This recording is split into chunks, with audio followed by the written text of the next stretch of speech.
Here's a peek behind the scenes of the production of the Artefact magazine. The team speak to Rilla Jeffries, Simon Heath, and Oswin Tinkler.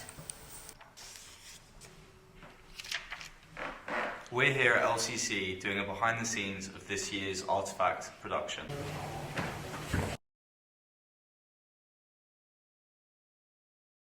So what's the creative process of writing for Artefact like? So the creative process is, well, we have a lot of freedom in that it's student-led. We all write about our own interests or stories that intrigue us and we want to learn more about.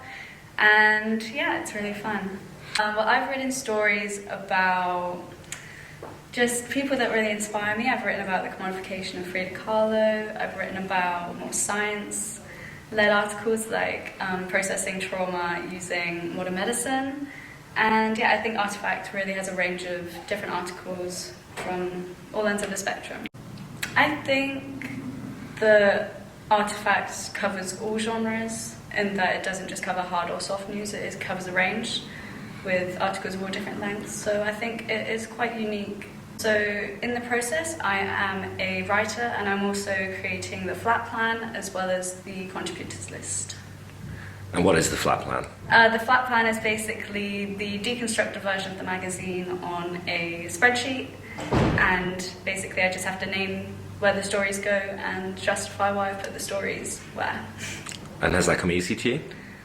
Yeah, it's been nice, it's been fun to visualise and section off the stories, so it feels like it's got a good pace. Follow up with Rilla Jeffries' interview, we came to talk to Simon Heath to answer some more questions about Artefact magazine.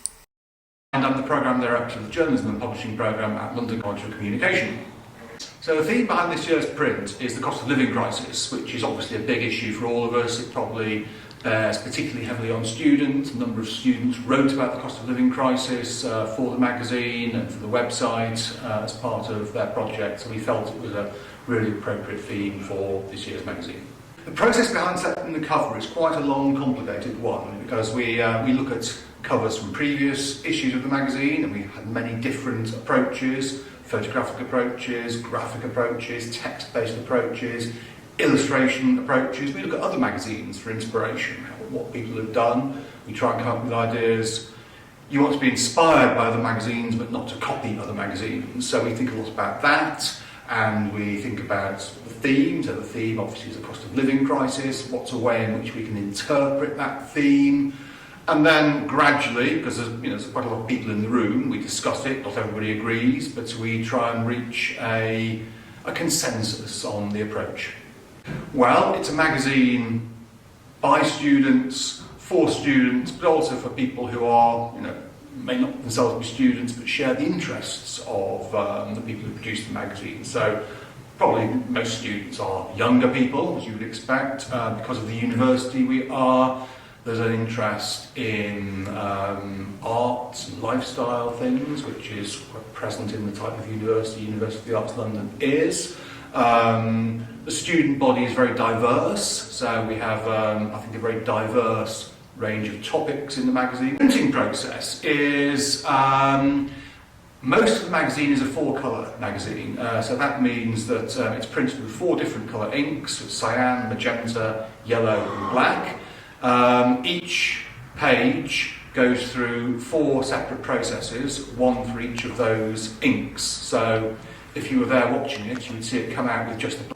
And then any colour you see on a full colour magazine page is made up of combinations of those 4 inks in little dots. So we have to produce the magazine, prepare the magazine for that process. So we lay it all out on InDesign. Our designer Oswin lays it out on InDesign, and it comes back to the students who edit it, cut it to make it fit, write the headlines, change the headlines. The students have provided the pictures in most cases, although we also commission illustrations to go with some of the articles. So we put it together. It's made for us by Oswin, but a lot of the work is done here in the college. The cover this year is going to be actually genuinely unique. It's going to be the first magazine, I think, in the world that's done this. And every copy will have a unique and different cover. And we've done that because our designer, Oswin, has developed this software, and he's working with Hewlett-Packard, the big printing company, to do this, whereby this software, through an algorithm, can take elements that we put in there, which might be colours or shapes or words or images, and it can move them around and change the size and change the colour and change the orientation to create individual different covers. So we are going through that. It's quite a complicated process, involves a lot of coding, so we're going through that at the moment, but at the end of that process, when we print the magazine, we print 1,000 copies as we usually do, and each one of those will have its own unique cover numbered. To discover more about the Artefact magazine, we speak to the algorithm creator, Oswin Tinkler. Oswin Tinkler, I'm a designer, but I'm also a senior lecturer at LCC, and I'm the designer that works on Artefact. So it utilises variable digital print, and software to enable that has been around for a while, but in the last few years I've developed this new software that uses creative coding, so built on an open source coding language called Processing, and you kind of use the code and you can put that into a plugin that works in InDesign or Illustrator, and that generates versions of a cover, essentially. So instead of laying something out, moving things in InDesign, putting a photo in, putting text on top, etc., you do all this through code and linking it to assets or getting it to draw shapes, and you can set parameters such as changing colours, changing positioning, changing rotation, changing scale, and that all kind of controls it, and each time you essentially press preview or export a PDF version, it will create a new version of that cover. So the algorithm can produce limitless number of outputs. So whether you want one copy or you want 5,000, 50,000 copies, they'll all be completely different. I don't know, I mean, it's new and exciting because it's still in beta testing, so I'm pretty much the only designer in the world working with this at the moment. A few printers have it and don't know what to do with this software yet, and the manufacturers, their design team has the software, but I've not trained them up in it yet. So it's out there, but it's not very widely spread yet.